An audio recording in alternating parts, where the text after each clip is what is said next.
Buterevu tukwaniriza ku Soul TV program Munyo ku Macha enkya ya leero era nkubuuza ko nti wasize otya nyabo wasize otya ssebo azukuse naffe ku Munyo ku Macha kukubaganya birowoozo okumenya mu nsonga z'ebyobufuzi ebyobukulembeze n'ensonga endala zonna. Twebaza nnyo banaffe ababeerako abasindika obubaka abateesa ku miramwa gye tubeera tuleese mwena gye musinziira okugoberera mwaka mupya era n'enteekateeka mpya. Njagala specifically okwebaza banaffe babadde naffe ebbanga lino lyonna n'okutuuka wano wetutuuse. Mwebale okugoberera agange ze principal nga bulijjo essaawa eno ebeera ya byabufuzi nakwekkaanya ebigenda mu maaso mu nteekateeka y'obukulembeze. Tukimanyire lero bulungi nti omwaka guno ogwa 2025 gwe gusembayo tuyingire 2026. Actually 2026 ali wano mu 2025 olw'okubanga okulonda okwa president n'okulonda okw'aba members of parliament gujja kuba mwezi gwa January. Ennaku z'omwezi ziri 7 January omwaka 2026. Ekitegeeza ebyobufuzi byonna tugenda bikola mu 2025 era kawereege n'akaleega bikyako ebyobufuzi kasuubire mu mwaka guno gwennyini olwedde gwe twamaze dda okubanga tukwasaganya ebingi ebigenda mu maaso erudda eri ne mu nju ez'enjawulo ez'ebyobufuzi. Nkujjukiza nti President Museveni ate ye yavuddeyo n'ekiwandiiko ekikunga bammemba ba NRM n'abawagizi b'ekibiina okulabika nga beetaba mu nteekateeka ey'okusunsula enkalala z'abalonzi giyite voter verification exercise. Enkalala zino zijja kubanga zitimbibwa ku polling station zonna okwetooloola eggwanga Uganda mu nnaku zino ziweranga nnya zokka okutandika n'olunaku olwa eggulo. Mu nteekateeka eno bannansi oba abalonzi twogera ku abo abawezezza emyaka 18 n'okudda waggulu beetaaga okugenda ku polling station ez'enjawulo babeere nga bakakasa nti amannya gaabwe oba ebibakwatako biri ku nkalala zino. Ate President Museveni yakubirizza ne bannakibiina kya NRM okulabika nga enkalala zino bazeekebejja okuggyamu amannya gaabo abaafa abaali abalonzi abaafa mpozi ate bateekemu n'amannya gaabo abaakaweza emyaka 18. Ekitegeeza nti abalonzi bano abapya abaakatandika okulonda balabike nga amannya gaabwe bakakase nti gali mu nkalala zino gye tuyita EC National Voters Register. Mu nteekateeka eno President Museveni agamba nti bannakibiina babeere batunule enkaliriza okukakasa nti amannya agali ku register g'abantu bennyini ab'omu kitundu bakakase nti abantu abo ba mu kitundu baba bamanyiiko oba oliawo yenteekateeka ey'okuggyamu abalonzi oba voters emizimu abalonda nga oba oliawo tebandibadde nga balondera mu bitundu bwe bityo. Embeera bwetyo bweri ebigenda mu maaso bingi n'enjuyi endala ez'ebyobufuzi nazo zeteekateeka. Aba Democratic Alliance nabo juzi basabukula kisinde kipya. Tetunaba kutegeera oba bagenda kubanga beeyubula bafuuke ekibiina ky'ebyobufuzi ne bagamba nti bakyali kisinde. Twogera ku kisinde ekikulemberwa Honorable Mathias Mpuuga nabo bali ludda eri. Tujjukira bulungi nti Mathias Mpuuga yali Deputy President mu kibiina kya National Unity Platform nsonyiwemu National Unity Platform ekikulemberwa Robert Sentamu Kyagulanyi paka we bafuna obutakkaanya Robert Sentamu Kyagulanyi ne banne ne bagoba Honorable Mathias Mpuuga ku obukulembeze oba ku kifo ekyo kyennyini nga basinziira ku nsonga ya 500 million. Abajjukira obulungi enteekateeka eyo ey'ebitaano ensimbi ezaweebwa Mathias Mpuuga okuva mu commission ya parliament. Mu nteekateeka eyo aba Democratic Alliance bagamba nti nabo betegefu okulabika nga basimbawo abakulembeze mu bifo ebivuganyizibwako ebyenjawulo okuva ku mitendera gyonna. Oboolyawo bagamba nti n'obwa president nabwo oboolyawo bandireeta candidate, naye ate n'erudda luli gye baava ewa Robert Sentamu Kyagulanyi naye yamala dda okakasa nga bwagenda okubanga naye avuganya mu kalulu ka 2026 okuyita mu interview weeks nga 3-4 eziyise. Robert Sentamu Kyagulanyi ng'awa obubaka obuzingako omwaka 2024 yakakasa ensi nti naye wakuvuganya mu 2026 akalulu akabindabinda. Awo nno ekifaananyi kibanga ekitandise okuvaayo empolampola okutulaga akalulu kano obutya bwe kanaabeera. Bw'otunuulira wali aba NRM tebanaba kuseguka oba okuva ku mulamwa ogwa Muzeeyi tova ku main, bakyagamba nti President Museveni yagenda okubakwatira ebbendeweera mu 2026. Awo n'olabira ddala nga akalulu kano tekajja kubulamu abantu oba figures zino zetumanyirira obulungi omuli President Yoweri Museveni tebwahabulwa. Oyo ku ludda lwa NRM alabika okubanga tewakyali kubuusabuusa, yagenda okubanga avuganya. Kino nakyo kyongera okakasibwa okusalawo okwakolebwa aba ekisinde kya Patriotic League of Uganda luli bwe batutegeeza nti si baakusimbawo candidate nga bwe baali baze babyogera. Awo no tumanyirira obulungi nti President Museveni ku ludda olwo yaliko. Ate ku ludda luno lw'opposition nakugambye nti Robert Sentamu Kyagulanyi naye mu kifaananyi ekyakalulu ka 2026 naye tumulabamu mu nteekateeka eyo. Mpozi ate oboolyawo n'ekibiina nga Forum for Democratic Change FDC tosobola kibuusa maaso kigenda kuleeta candidate. Tetunaba kutegeera ani mu butuufu agenda okukwatira oba agenda okukwata omumuli gw'ekibiina ekya Forum for Democratic Change FDC olw'okubeera nti ekibiina kyafunamu ekibuyaga wa Katonga n'enteekateeka ez'okukisatulula erudda eyo, naye era aba FDC basigala nga structures zaabwe bazizimba. Tujjukira bulungi nga bazeemu okuzimba structures n'okuyimirizaawo structures zaabwe, era ekitalaba kakasibwa kyekya ani anaakwata omumuli gwa FDC. Tugambe nti yandibanga ku mulundi guno ye Honorable Nandala Mafaabi nga bwe yali abyogedde emyaka ng'ebiri emabegakaawo, oba Engineer Patrick Oboy Amuriat yagenda okuddamu okukwata mu kintu. Ebyo byonna tubirinze erudda eyo. Ekibiina ekirala kyotasobola kubuusa maaso mu nteekateeka nga zino kye kibiina ekisingayo obukadde mu ggwanga Uganda ekya The Democratic Party, okuyita mu President General Honorable Norbert Mao naye yamaze dda okubanga alangirira nga bwagenda okuddamu okuvuganya ku bwa President General ow'ekibiina ekya DP. Awo nno kitegeeza ki okusinziira ku ssemateeka ow'ekibiina ekya Democratic Party? President General abeera automatically flag bearer w'ekibiina mu kalulunga kano ak'obwa President ow'eggwanga Uganda. Kitegeeza ki ekyo?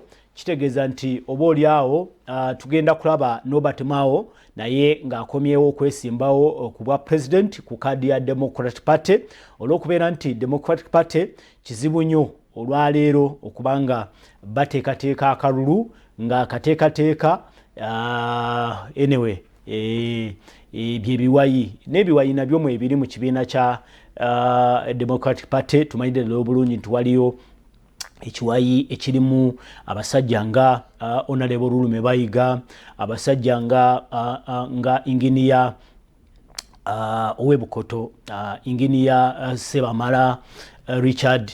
Abo bonna erudde eyo nabo gye bali, naye ate tumanyidde ddala nti ekiwayi ekimanyikiddwa obulungi mu kibiina ekyo ekya Democratic Party kyekikulemberwa Norbert Mao. So mbadde nkutegeeza wali nti Honorable Norbert Mao ng'amaze okulangirira nga bagenda okuddamu okwesimbawo ku bwa President General, atenga constitution emukiriza buterevu abanga ayiseemu yagenda okubeera nga akwata bendeweera ey'ekibiina ekya Democratic Party mu kalulu aka ka 2026 awono okirabira ddala buterevu nti Norbert Mao yandibanga agenda kubanga naye ali ku ballot mu 2026.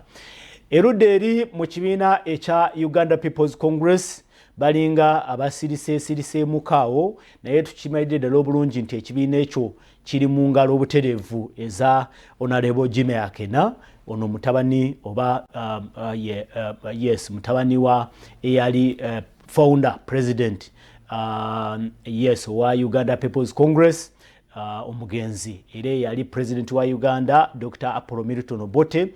Erudde eyo nayo waliyo factions ez'enjawulo naye ate tumanyidde ddala obulungi nti kizibu nnyo okubeera nga ovuganya n'obeera nga osiguukuludde omuntu nga Honorable Jimmy Akena, naye tetunaba kufuna ddoboozi oba ekiwandiiko ekitongole ekikakasa nti Jimmy Akena yagenda okukomawo okwesimbawo ku bwa president. Erudde eyo naye mbadde maze okusiigira ekifaananyi ekigazi ekikulagira ddala obulungi nti akalulu kamaze dde okubanga kalinga akeshapinga akagenda nga akashapinga mpolampola.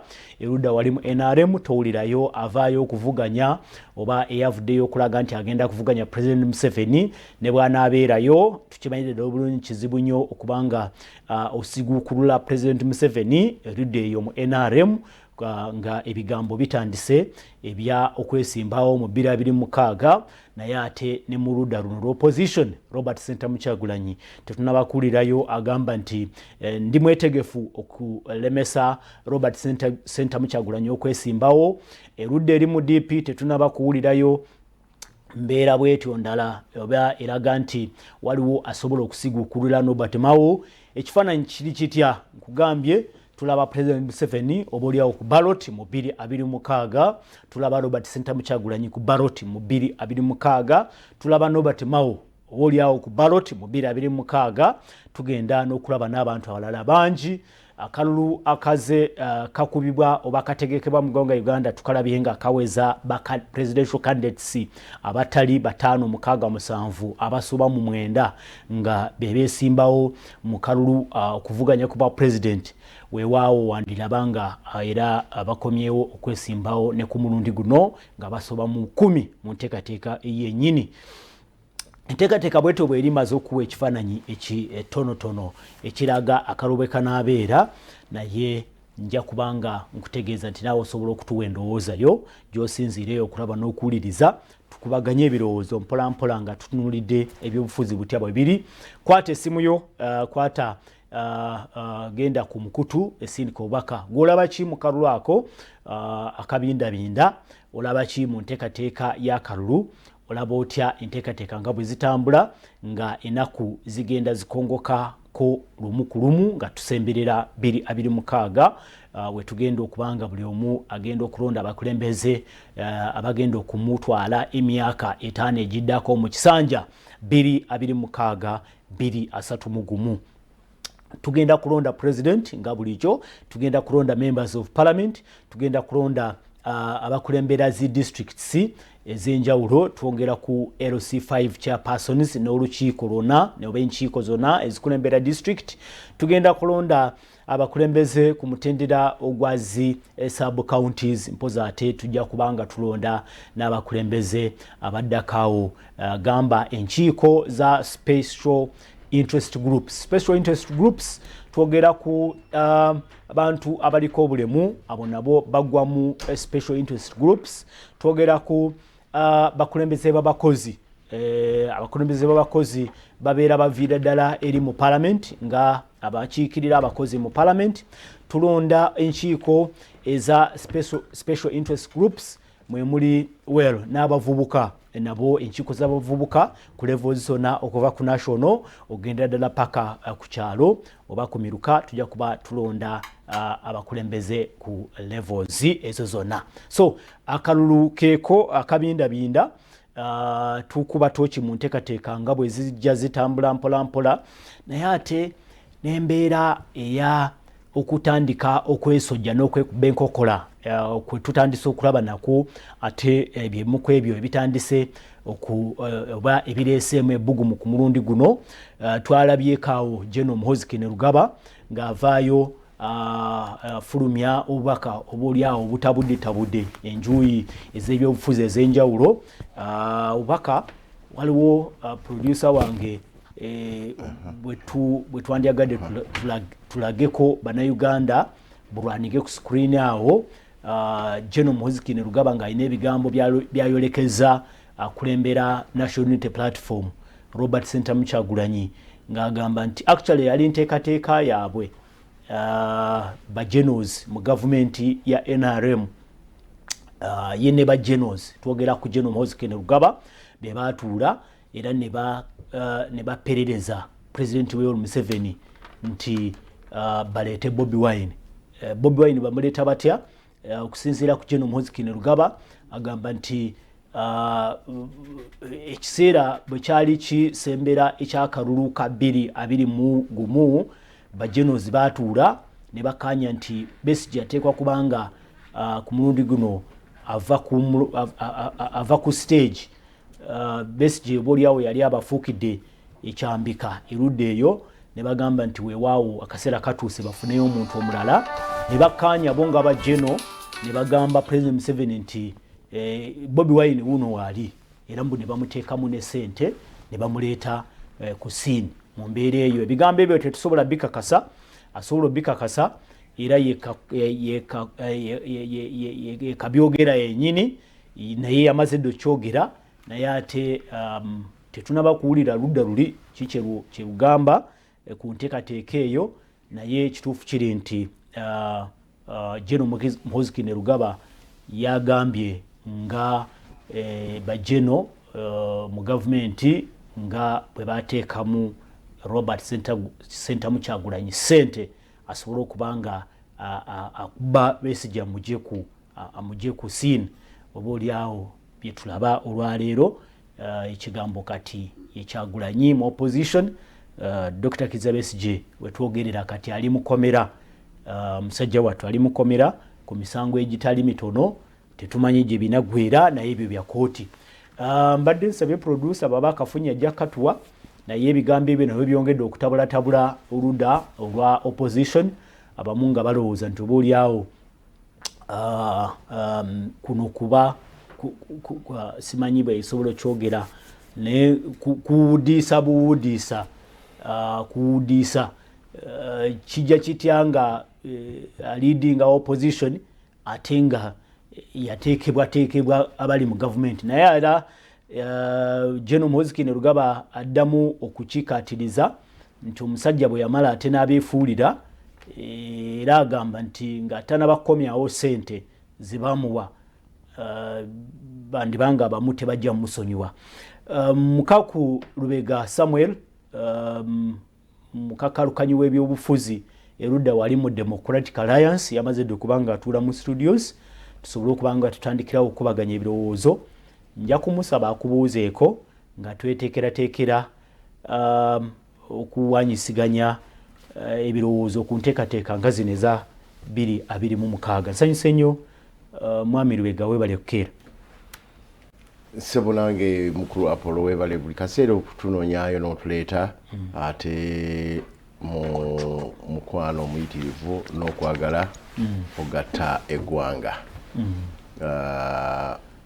Salt TV kwekola twebaza Pastor Jingo ne ttiimu eziri emabega eyo naye nammwe abalungamya era abateesiteesi ba puroguramu eno. Nsaasira abatuuseeko obuzibu. Kale mbadde njogedde nti ebbugumu liringa eryeyongedde mu kisaawe ky'ebyobufuzi. Simanyi olaba ki nga tetunaba ku opening debate? Definitely. Mwaka 2025 kuteekwa okubaamu ebbugumu eryo. An election is the single most important activity. Ya activity esingayo obukulu okunyeenya n'okulwatolinga empagi z'eggwanga lyonna mu sayiko y'ebyobufuzi n'okulonda mu sayiko y'ebyobufuzi.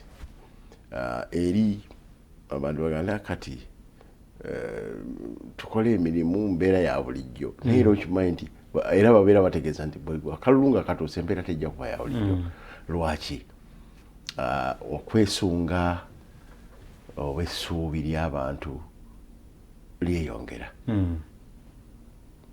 okweraliikirira kweyongera abaagala okusigaza obuyinza baagala bakole kyonna abaagala okuyingira mu buyinza nabo baagala bakole kyonna naye ate ne uncertainty ebeera nnene ku njuyi zonna mulimu abamu nga balowooza singa akalulu kaggwa nga abakulembeze bakyuse emirimu abamu bayinza emirimu okuba nga balina kugenda ku mirala oba obutafuna na mirimu abalala nga balowooza lwe tujja okufuna wakiri enkyukakyuka so kijja kushakinga security services civil services civic world political world social world embeera zonna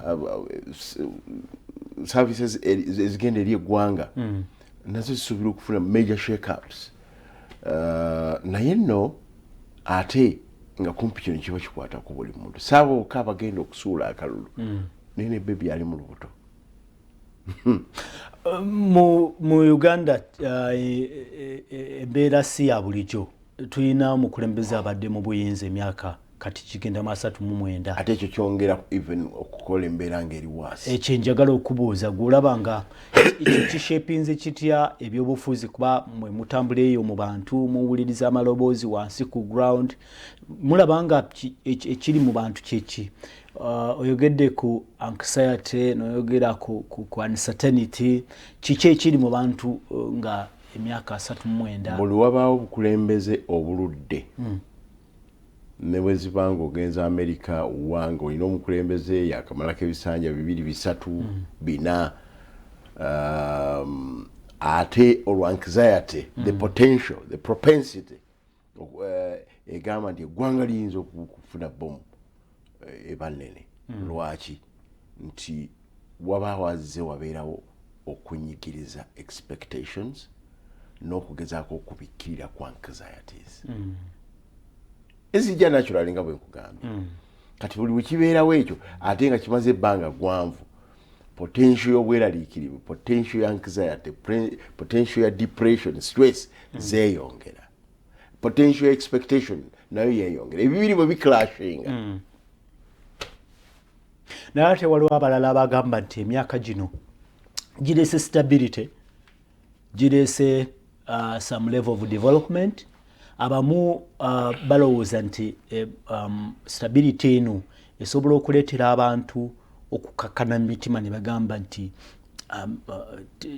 katukuume ekintu kino kyetulinawo katutambulire awo biritereera mu maaso mulirayo even a single country mu history y'ensi yagamba nti fe wano we tulyoke ne mu bwakabaka kakali ate bwetuuka ku bukulembeze obulondi nga buli muntu candidate ku ofiisi ezo tewaliwo era buli wekibaddengawo bw'oba yagala okukimanya waliwo abakulembeze nga bafuna na 9 naga nti twafunye 9 Kagame wano yakafuna 9 gwe bwobanga obadde oli muntu mukulu era ng'oyagaliza eggwanga lyo n'ensi yo ekyo tosobola kisabira kibeere bwe kityo bw'ate wa Saddam baamala batya wa Gaddafi baamala batya wa Pol Pot baamala batya yonna gy'onoogenda oba Cambodia oba Rwanda oba Congo oba Sudaani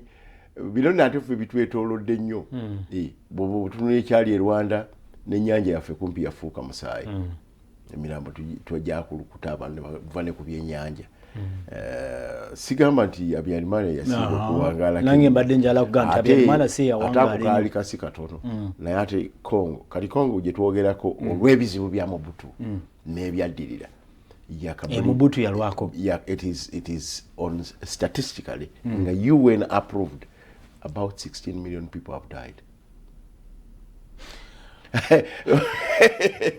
Sudan Omar Bashir ne Dagalo genda Misiri, genda Libya, genda Ivory Coast, genda wabaddebi oli gwe wandibadde oyongera kweralikira ng'olaba abantu abawaana oba abatendereza be balina emirembe. Kyova olaba ffe ng'abaddi etuze n'ekigambo ekigamba we need to talk to each other. Abali mbuyinza beetaaga okwogera n'abatali mbuyinza. Abatali mbuyinza bateeka okuba bakaka mu kwogera n'abali mbuyinza. Abaagala enkyukakyuka ffenna tuteekwa okwogeraganya buli muntu. Abantu, civic groups, political parties, ffenna bakademia, fourth estate, we need to talk to each other. Bwe tuba tetwagala kutwala path of destruction. Eyo gambi. Ate nga tulina n'ebyokulabirako nakiwaako na wano olulala. Gende Kenya yali opposition ba Kibaki, Raila Odinga, Matiba n'abalala abayamba Moi kuva mu buyinza, abayamba Kenya ne Moi okuva mu okwera stranded n'obuyinza bwe yali awulira nti awoomerwa okufa okusobola naye okumaliriza nga statesman ate n'eggwanga okusigalawo n'okulandi kati Kenya etukulembeddeko mu byenfuna, mu byembeera z'abantu, mu byamateeka n'obukulembeze. Tanzania kyali kyekimu abantu Nyerere be yalowoozanga nti be bamuvuganya mu kyama kyama kibiina no kiri kimu kyama kyama be bamuwa lease of life after 26 years n'agamba nti era yafa nga China influence nakati bamujjukira bakuza ennaku ate nga potential wano e Buganda tuyina Ssekabaka Mukaabya embeera naye bwe yagitwala paka lyagamba nga abuuliridwa nga ne Buganda emutabukidde n'agandi kati nze Muteesa nafuuka Muteesa. Ffe abaddi ete tuleese kintu kipya tugamba bugambi time is now okwogeraganya ate nga ne option tuzikola opportunity cost nayo ngeri very clear. So tugenda mu ndabye wano mu mawulire kakiiko kakugamba okweteekateeka weekuli naye ne road map yaako steps mukaaga ze kaagamba tewali neemu ekoleddwa bulungi ate nga n'ennyingi tezikoleddwa. Bagamba tugenze kuddamu okusala ensalo tugenda kubiteeka ku muluka tubiteeke ku gombola tewaliwo n'akamu. Ffe tuli mu mbeera abali mu buyinza bali mu mbeera y'akasajja ffuba bali mu opposition change seeking forces ezidominating nga ziri mu mbeera y'akasajja ffuba ya biwaani yaki ffenna tewali afunamu ateekwa okufunamu ye Munnayuganda ne Uganda. So si gwe alowooza nti nze kasanyweza omulimu gwange oba kasambeerawo nga nyigiriza. So si gwe agamba nze ensi nagivaako ojja kugivaako naye abaana bo abaga nti wayi ebintu twabivaako ffe. Doing nothing is not an option. Doing nothing is not an option. Bw'oba owulira Apollo olwaliro nga gw'olina ku mulimu ku salt naye abantu abali abawulira nti they have lost hope balabe nnyo gy'oli n'abaana bo ne famire yo balabe nnyo abo era bajja kukozesaamu eggaali. Onaleba Mukaaku okuteesa si kibi era buli emyaka giweze nga abantu boogera ku dialogue bateekateeka ne fora zibaddeyo ez'enjawulo ng'abantu bateekateeka okuteeseganya naye ekibuuzo kiri nti gwe muteeseganya naye yalwedde okuteesa era ku ki? Ani ali mu buyinza pulezidenti waki wa Uganda. Uganda kiki kyadefine nga pulezidenti waki Wansolo z'Ebwindi? Abantu beebuuzeeyo Wansolo z'Ebwindi gwe mulowooza okuteesa naye yalirwedde okuteesa kyekibuuzo. Pulezidenti Wansolo z'Ebwindi waba na Uganda kye yeeyita kyali kyayagala kitumuyita. It is incumbent on him reality to sink, to come down on him, okumanya nti abantu bafuga abantu atateeka okwogera nabo. Kankuwa ekyokulabirako ebbanga tufe wano tulina engeri ezigamba nti ndiwulira olwo lwandiwulira va mu kasooli ne time era etuuka ndiwulira n'atandika okwenyogootola nga kamusiika ati bye bibuuzo kamusiika. Ekyokubiri tuli bantu Apollo bapasita Bujingo abasookayo okuteesa bavaayo Bujingo kansooke bomba jjemu mbateeke wali ntegeeza abasajja ba Katonda n'abakazi ba Katonda basiiba batubuulira n'obiwulira bannange kyukisa embeera z'obujja obulamu bwo weenenye. Apollo bw'oba okyatudde bw'otyo naye ogenda okulaba nga bakakutemye nti kansa akuli bubi nti kintu gundi ng'olaba bampitire pasita Bujingo njogere naye. Ffe kyetwogerako se reality luli abantu babadde babyogerako. Now it is time to act.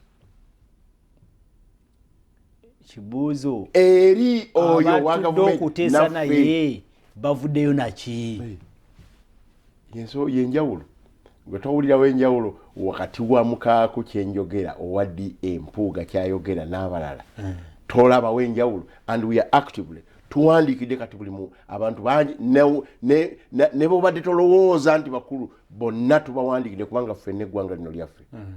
We need to discuss ate sikumala biseera. Omanyi waliwo ne bino oyogera ku dialogue ng'olowooza dialogue ngenda kufunamu mulimu nedda n'okuteesa kuno si kwa kufuna mirimu. Mugenda kuteesa nani? N'okuteesa kuno si kwa kufuna mirimu. Andi kubuuli nakyogedde dda ku level ki kyeŋŋamba nakyogedde dda. Parliament eteekwa okuteesa ne Parliament. Kiddemu Parliament eteekwa okuteesa ne Parliament. Mulimu enjuyi aboludda luno naludda luli. Parliament eteekwa okuteesa ne executive ne judiciary. Parliament eteekwa okuteesa ne local government entities. Parliament eteekwa okuteesa ne Bannayuganda. Two ffe aba change seeking forces tuteekwa okuteesa ne ffekka ne government as well. Ate ffe bannabyabufuzi abakulembeze tuteekwa okuteesa ne bannaddiini, tuteekwa okuteesa n'abakulembeze b'ennono, tuteekwa okuteesa ne civic groups. Twebuulire ebyamazima, twebuulire ebikulu ku bikulu kubanga bw'otereeza ekikulu kimu oba okoze emmumbwa ewonya endwadde 125 oba ntegerekese bulungi. So singa watereezezza okulonda ne kuba kulungi abakulembeze abatuufu ne bavaayo nga si biwaani, abakulembeze abategedde abakulembeze abateekeddwa ne bavaayo eggwanga lye liwangula. Service provision ejja kutereera, ojja kugeza service provision ng'ate togezezza bannabyabufuzi okitegedde. Kakati bannabyabufuzi bayitirivu nnyo, service provision egenda yeemera omuntu akaaba. Bituga service provision njogera ku education, njogera ku byobulamu, njogera tukoze tutya ku mwanya zaffe n'ebintu ebirala, enguudo zaffe. Amawulire gaagano gakugamba nti oluguudo lw'Ejjinja lufuuse kattiro, highway to hell. Naye tetuyina ministry, tetuyina esente ddala kafunda bwe kati ninga tusobola n'okukolawo oluguudo olulala ku sayidi esingayo mu Uganda wano. Bridge ey'Ejjinja bwe yatandika okubeeramu enjatika tetwakola ndala. Kiki ennyo ekiri awo okubeera tutuleka abantu n'omu bw'ati okutukomoka okutuuka ku ekyo? Lwaki ekibuga kifaanana bwe kiri tyeggula okulayira kwonna tuyole kasasiro as though eyo kayi service gye tuteekwa okukola? Njagala kutegeeza bw'otereeza ebyokulonda bino ebyegambako electoral reforms CSOC naye n'obyogerako era n'obikola. Ate nga tugamba abamu bagamba obudde bwayita kiki? Constitution ine yaffe eyo ekubiddwamu ebituli ekyalinamu ebirungi gamba yateekateeka negamba bino parliament esobola obikola ng'okujja violence mu kalulu ng'okutereeza akakiiko kw'ebyokulonda okukola ebintu bikateeka okukola okulaba ti amagye ne security services teziyingirira ebyo parliament ebikolako. Omanyi obudde bwemala kukyusa order paper. Government gigikakatako okulaba nti order paper eri mu interest y'abantu. Kyokka ate ne opposition gigikakatako okunyigiriza government okulaba nti order paper eri mu interest y'abantu. Ne private members bills zisobola okukola kyokujja tuzirabye wano ebisiyaga bwe yajja ddakiika.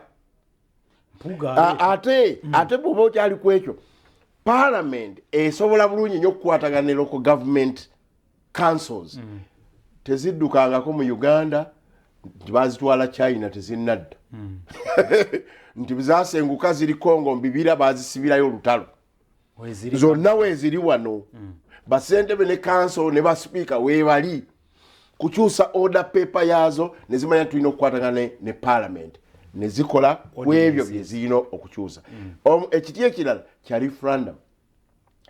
Akalula k'ekikungu. Uganda twakabeerako ne ka referendum kamu ate nga kakwata just ku interest ya muntu oli ali waggulu. Tunakola di referendum ekwata ku bantu bana abawansi mu movement okudda mu biina ebingi kugamba eyamba oli ali waggulu. Sigamba muntu ng'omu gwokubayiza okuba tutto muntu omu naye yambanze mukaako ali waki waggulu. Naye waliwo referendum ezikwata ku bantu nga nazo za defininga bulungi. Gamba obuyinza okudda eri abantu. Tukugamba to keep this country together, unity in diversity. Waliwo ebintu nga bisatu bye tusaana okukola. Ensonga ya winner takes it all. Tulina gikyusa. Owulidde? Abantu bakuba akalulu, buli Munnayuganda ali important, ono afuna 2, oli afune 10, ono afuna 4, ono afune 5, bagende batukulembere mu ratios ze tubawadde. Tukuume eggwanga nga liri wamu. Ebyo bya referendum. Bya myaka ki egyo? Anti ebyo bya referendum. Ekigambo ekirala y'ensonga y'obuyinza. A proper formula of power devolution. Eyogeddwako okuva abazungu lwe baatuwa. Naye olukyogerako bw'oyogera bwekireeta nti federal baganda be bagenda okufunamu. Ekirala kwegamba ne kibeera misinterpreted. Naye nga ffena tumanyi the formula ya government ey'ekipooli eremereddwa emyaka 6 n'omusobyo bukya tugigendamu ne ku bazungu era yalemererwa. Nga ffena ate era tukimanyi nti formula ya decentralization wansi w'ekipooli tekola tegarantinga buyinza bwa polities ezakola Uganda n'obuyinza obwa local government units. Kenya wano bakikoze baakabanga majimbo akati olwali bagamba kituyambyeko ffenna tubiraba naye okusobola okusalawo ekyo tukola referendum naye waliwo nekkubo kubanga referendum mwami Apollo gamba obudde tebuliiwo sente tezikola elections zetugenda okugendamu ebyo bya ddi kuba tutunulidde 2026 kati twogera ku 2026 elections zetugenda okugendamu zino ze batugamba zetugenda okugendamu tetugenda kuwaayo sente. Uganda yensi yokka nti mu kalulu aka general elections oba aka local government tetukola referendum. Kyokka ate mu constitution bagamba referendum esobola okuba ey'ekitundu ekimu constituency emu oba ey'eggwanga lyonna. Abantu nga bagenda okulonda president waabwe nga bagenda okulonda member wa parliament waabwe nga bagenda okulonda LC5 waabwe teekawo ekibuuzo ku bintu ebikulu ebituleetedde omutawaana ebiza n'okuyuza eggwanga abantu babisalewo gavumenti eddako ebimplementing erwampaka kubanga beeragidde kyetugamba we can save money fe abaddi ekyetugamba we can save money ne mu kalulu akajja tensi teggwayo ebintu ebimu ne bisalwawo abaddako kati ate ne twogera ku transition.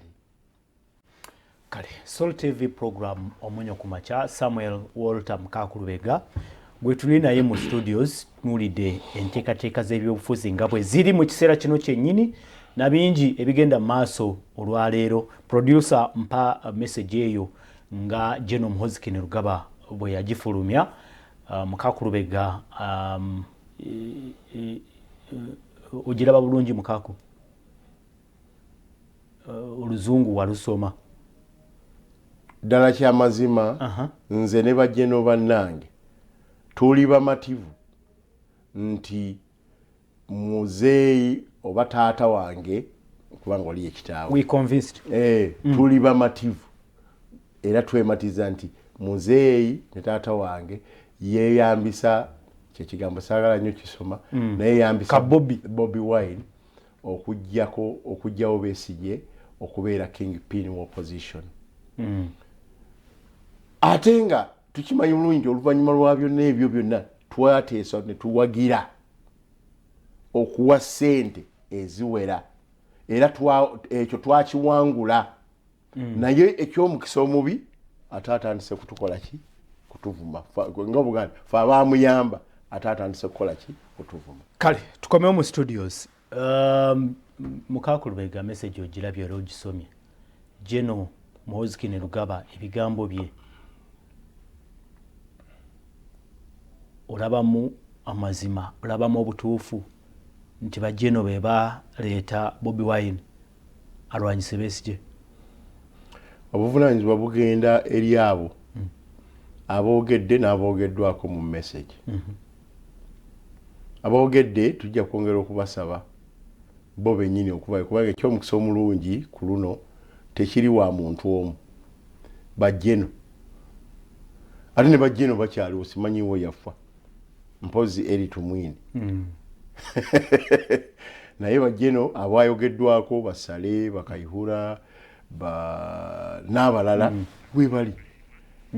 Muzeeyi ayogerwako naye waali muzeeyi ayogerwako naye akola ki waali. Tufunire ekifaananyi. Ekyokubiri be boogeddeko weebali.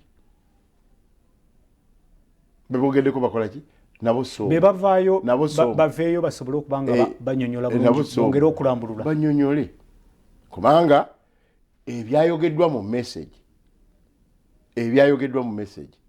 ebimu omuntu bwe yeefumiitiriza oyinza okubiraba nga obikwatako. Ne commentators bangi abavuddeyo by the way nalabye wano bamukulu Gashumba baani bonna bavuddeyo ne bawona ebyo ne bagamba tobuulire mu opposition nze bwe nva wano kati ngenda mu kooti bwe nva wano kati ku ssaawa 3:30 ndi mu kooti Buganda Road musango ki mbunasasamaza inciting violence emyaka 2.5 esatu gigenda mu esatu mpene nemba nagwo ndipotinga waliwo ne nalemerera okuripotinga nga ngenze Bulaayo okujjanja waliwo agatalinda amawulire agakagwawo wadde tegana bakakasibwa atulaba naawe atuwuliriza mawulire gannaku nti Honorable Segirinya Richard Muhammad avudde mu bulamu bw'ensi. Tegana bakakasibwa naye agafuluma galaga nti Honorable Muhammad Segirinya avudde mu bulamu bw'ensi. Ekifaananyi kyekyo omubaka we Kawempe North, yes, akyali mubaka wa Kawempe North era abadde yakalangirira nga bagenda okukola ki okukomawo okuvuganya. Amawulire agatana bakakasibwa galaga nti Muhammad Segirinya Honorable avudde mu bulamu bw'ensi. Tujja kwongera okubikakasa naye geego mawulire si malungi. Tugende mu maaso. Saagala gamba nti nga kitalo kubanga tegana bakakasibwa. Naye bwe kiba kituufu kinaaba kitalo nnyo. Ekyokubiri ffenna tubadde tumanyi nti mulwadde.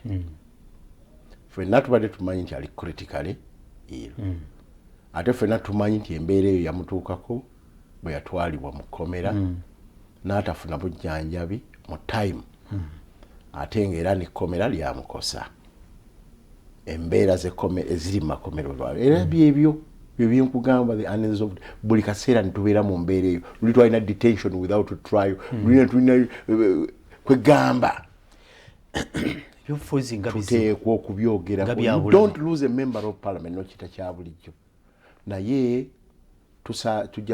tusaasira nnyo tuli wamu n'ab'ennyumba n'abantu b'e Kawempe abantu ba Kampala n'abantu ba Buganda ne Uganda okutwaliza waki ekyo tekisanyusa naye katusabe nti si bwe kiri kale mukakulubega bwe kibeera nga kituufu General Muhoozi ne Lugaba kyayogera nti so mbadde ngenda maaso negamba nti beboogeddeko weebali nze nva wano ngenda mu kooti nakalipootingira emyaka 2.5 ngenda mu 3 nagenda n'ebweru okujjanjabwa ne banteekako bakiyita batya mu Luganda ne banteekako bakuntumye era ne baagala okunzizaayo bali bo bagamba tumanye ebyeruwuuka tumanye ebyaluwa tumanyi ate n'abalala bakwatibwa mu biseera ebyo ebyekalangala abalala bakyasibiddwa abalala balipootinga mwe basebo mu ripootingawa some animals are just more equal than others nti Besigye alipootinga Mukakuna alipootinga abalala tebasaana kulipootinga oba zezo ddiiru kuba naye oli naye ali out on bail oba zezo ddiiru lwaki emmotoka y'amabika eyekyakwatibwa n'ebirala ne passport z'abamu kakati okunnyonnyola kuteekwa okubaawo olinga gamba nti Robert Ssentamu Kyagulanyi Bobi Wine mu buvunaanyizibwa afuna preferential treatment ate etali ya bulijjo bannabyabufuzi abalala ate nga muto wange abadde kufuwa front ng'agamba nti ekintu nga kiguddewo eri omukulembeze naddala kwabo baagala okuleeta enkyukakyuka vaayo clear onnyonnyole juzi twala wano bagamba Mpuuga okunnyonnyola akasiimo bwe yakafunye ak'ebitaano naye mwami Apollo tobeera wano n'oga nti yate waliwo abamu abateekwa okunnyonnyola abalala tebateekwa kunnyonnyola naye kati abanyonnyola ekirungi era abantu nabalabe beebuuza n'oyo yennyini nti bo be basalawo bawe resources n'okukola infrastructure eneeyamba ekyo bakubbe Besigye aveeko oli ayinza okwebuuza nti maybe kyekyaweesa ba officers b'amagye ne system okujja babugirize ekya opposition nga tebalaze na guuni nga ya Besigye gyeraga nvuddeyo guuni nkoze bwenti bamukulu Lubongo y'abakatana n'abalala okwera nti they are now in control ebibuuzo byowe ebiri bingi ande okukkakanya emitima gy'abantu bato bange bateekwa buteekwa okunnyonnyola si butabiddamu nga bwe nalabye kubanga nalabye wano bazzeemu kimu kino kyakusalwako ki singa omutwe gwo nagukoze eki nagusazeeko naye ndowooza ate nakyo ndowooza tebakitegedde butegeeza abantu abamu kuba oli bw'abanga agamba nti nze nkuliisa okitegedde nze nkuwa abakukuuma nze nkuwa kiri nze nkuwa resources bw'agandi nja kukujjako omuntu abategeeza kale amawulire gamaze so we need to explain that naye ne mukulu Muhoozi ne ba generals ne President Museveni we need to account we need to be more clear ku nsonga ezo era ffe kyetuva tugamba nti we need to talk to each other kale atulaba nawe atuwuliriza tewakyali kubuusabuusa mawulire gakakasiddwa nti kyamaze dde okakasibwa nti Muhammad Ssegirinya afudde mu bulamu bw'ensi twagala okutwala okusaasira ennyumba ye tusaasire Kawempe North constituency tusaasire parliament n'eggwanga lyonna olwa okufa oba okuviibwako omukulembeze era nena okampiseewo kano Muhammad Ssegirinya kampiseewo kano ndowooza olabye ekigambo ky'okwogeraganya ndaba Israel ne Hamas singa abaali bagamba kaneeteekemu newandibadde saalimu tetwogera ffe tetwogera osanga obulamu bwa Ssegirinya wandikoze eki kubanga yandisobodde okuvaayo in time saving ekibumba kye akalulwe ke ensigo ze n'ebintu ebirala Abedi Bwanika yabyogera ngaawo naga tuteese kati agenze abalala ne bagenda kutandika abamusiba n'abandi bagamba ffe tetwogera tugenda kutandika kugenda wali okukungubaga ate n'okusindika emizinga emiki emirala so nga ate tuvunanyizibwa akadde katutwala dakiika kanjiweeyo eri abawuliriza abaffe obubaka bubuno yiga Samuel Namulondo ne bweyogerere Mr. Paul webale kuweereza Mr. Mukaku may be right in one way or another, but doesn't he think that his politics doesn't work in Africa, particularly Uganda, where once President Museveni in his statement said that leadership or power is not negotiable? Today, I have disagreed with him. Some of Mr. Mkaku's ideas would have been implemented when Mr. Mpuuga was still leader of opposition because he had all the powers. Gambia atia, good morning Mr. Polo, ekizibu kya Uganda, bannabyabufuzi, bakozi ba ssente n'olwekyo tubalonda kujuza bifo na kwetereza mu mbeera zaabwe ne family zaabwe. Obubaka mbufunye mpita ayitamu eddakiika esigaddeyo munve ku mpewo. This is Sembus Ivan from Karerwe. I think this time for position side is for position side to bring out one person to contest against General Museveni nti oboolyawo kyandyetaagisiza abuddulu opposition okufunayo omuyeka yabavuganya Mr. Museveni naye oboolyawo byandibanga tebijja kukola bino bye balimu.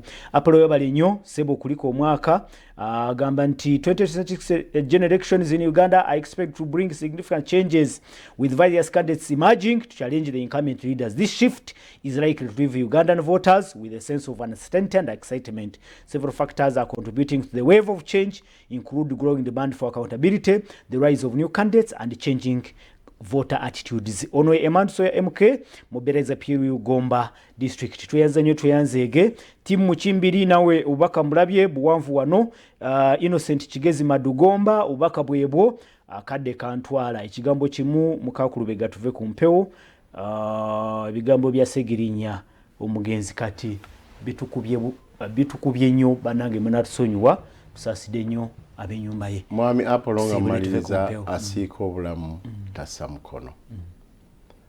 Ne bwe bangamba olwaleero nti mukwano gwo Apollo ayina ekirwadde ekimusenge Kenya naye kiyinza okumutwala nina okukola kyonna. Example ebeere ku Segirinya kati ekitugudde mu makati gaffe. Naye naabo bannanga aboogera politics wa Africa eriyo gyateredde naye nga ultimately kuteesa si mundu si kasajja fuba si kwewaga si kusiba kutimba bbula si kiwaani. Gwe munnange awulira politics wayo tegeke mundu zo okube naye ffe tugamba eyo option emalawo obulamu bw'abantu ku ssaawa eno si yeesaanidde bwe kiba kisoboka tusobola okwogera ne tugyavoidinga. Kale amanya agangeze principal ntwala okwebaza eri mwena ababaddeko ku mukutu webale nnyo Honorable Mukakulubega okufuufisa kadde nojja ne tuteesa mwebale nnyo abasindisa obaka production team Semambo abadde mu controls Martin Matumbe camera n'abalala bonna abakola behind the scenes. Twongera nnyo okusasira family ya Segirinya Muhammad n'abantu be Kawempe Mukama abagumye musibe bulungi katugende tukole mweraba.